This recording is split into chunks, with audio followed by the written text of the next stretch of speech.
1860 and 1870. And you can see how the railroads are being built out, okay? Well, you would expect that in an industrializing country, this would be a natural phenomenon. It happened all over the world. But as this begins to build out, what do you notice? If you look at this with a geographer's eye, what can you tell me about the pattern of railroad extension? Anything hit you? Where's it being built? What's getting the attention?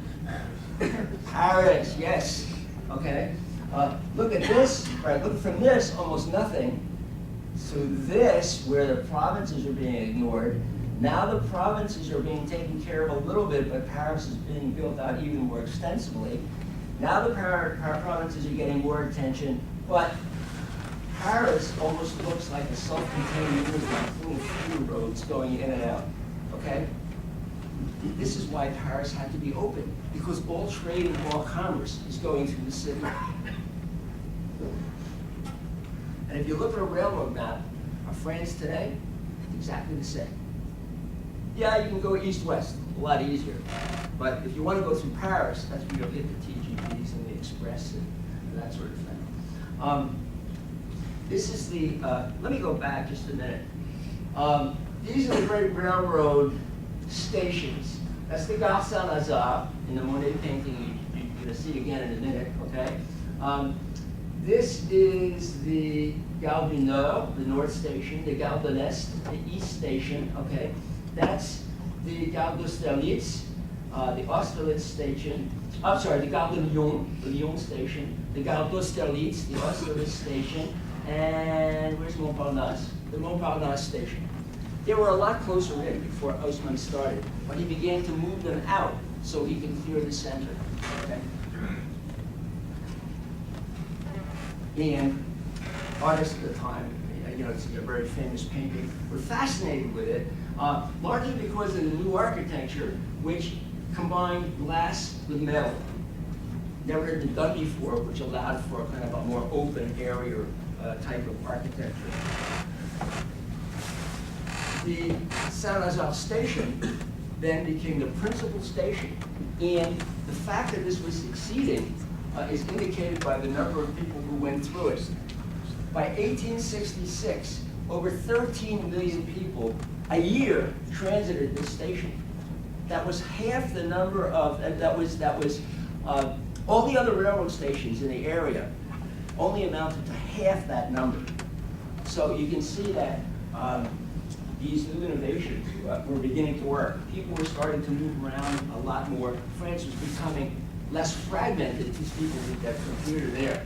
And within the city itself, Haussmann developed a system of omnibuses.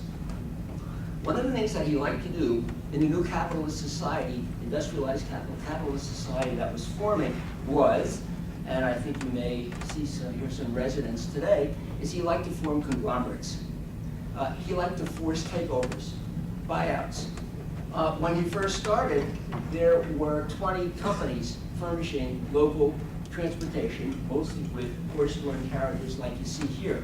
By 1855, which was only 2 years after he started, he forced mergers so that it became one company. Many more vehicles in service, millions of passengers being carried per year. These were very inexpensive. Haussmann, I said earlier, he believed in a kind of an organic city. That means he believed in a kind of unity of place. That is to say that one area of the city would not necessarily be differentiated from another area of the city. And in order to do that, you had to be able to move easily between these areas. These were extremely cheap.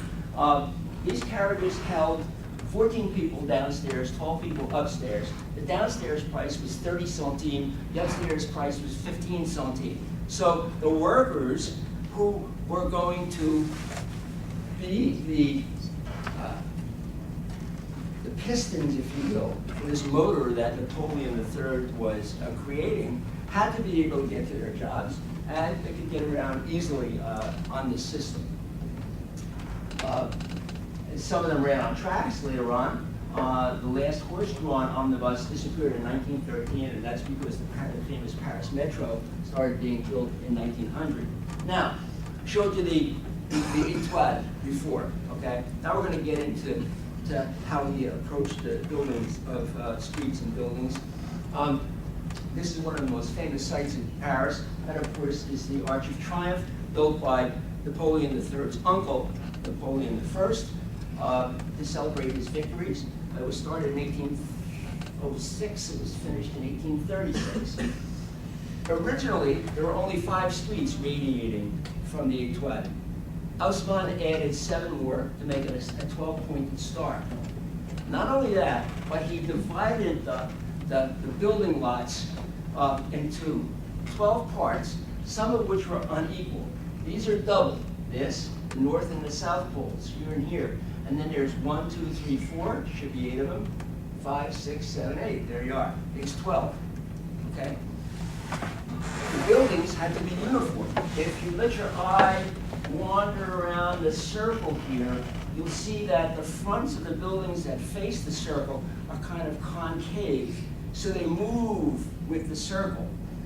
Then, this is modern Paris, so you have cars. At his time, you would have had hackney cabs, omnibuses, people on horseback, that sort of thing. This is made for movement. You don't want to cross this. You can't cross this, in fact. If you want to get, as a tourist, inside here to see the Tomb of the Unknown Soldier, or go up into the monument, you have to take a subterranean tunnel underground.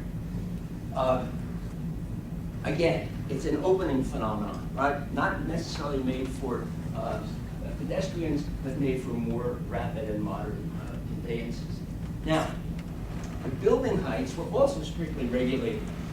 They were 4 or 5 stories tall, sometimes 6, but the height of the building depended on the width of the street. So that within a particular street that had a particular width, the buildings would all be the same height. They were made out of this cut stone, and the requirement was that they have wrought iron balconies. Again, we're in an age of metal, and everybody was taken with what the designs one could do with metal. This is a building that's 150 years old. It happens to have a Kentucky Fried Chicken franchise at the bottom of it. And I included that slide simply to show you that in a 150-year-old building, which would probably no longer exist in the United States, it's still going strong, extremely solid. There's some of the examples of the wrought iron. He wasn't dictatorial about this. Haussmann did not like architects. He was not an architect, and the great people on his staff were engineers. They were not architects. So he didn't want to fool around with architects. Or somebody coming in and say, I have a wonderful idea for the balcony. He didn't want to hear it. What he said was that every window will have a wrought iron balcony. And it should have a certain dignity. Here are some designs. You may embroider on that. So there are variations on a theme. Do the same thing with the light posts. We're going to improve the lighting. By the way, he added 2.5 times the number of streetlights. I'll tell you about that in a minute. So, this guy is a very, I'd call him about a B-plus artist. Doesn't rank with Monet and Manet, who were coming along, or even Courbet, who's his contemporary. He really, a lot of his Paris stuff really tells you what it must have looked like at the time.